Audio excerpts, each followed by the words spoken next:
10 CEP, 5 CEP.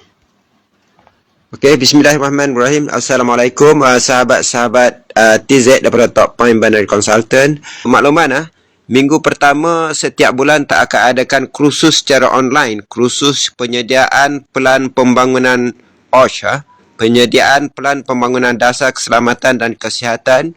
Kita adakan setiap minggu pertama dengan 10 CEP.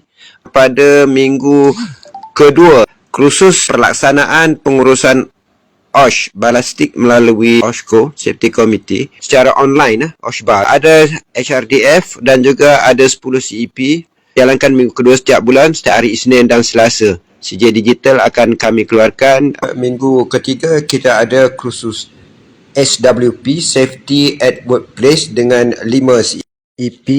Minggu keempat akan diadakan kursus GDMR Regulation 2024, kursus pematuhan terhadap OSHA 94 dan peraturan CDM Regulation 2024 dengan 10 CEP.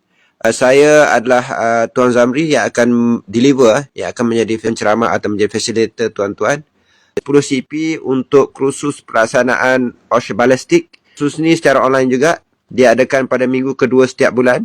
Kita adakan kursus Safety at Workplace 5 CEP. Siapa yang berminat boleh hubungi TZ di nombor 013-397-4794. Okey. Assalamualaikum.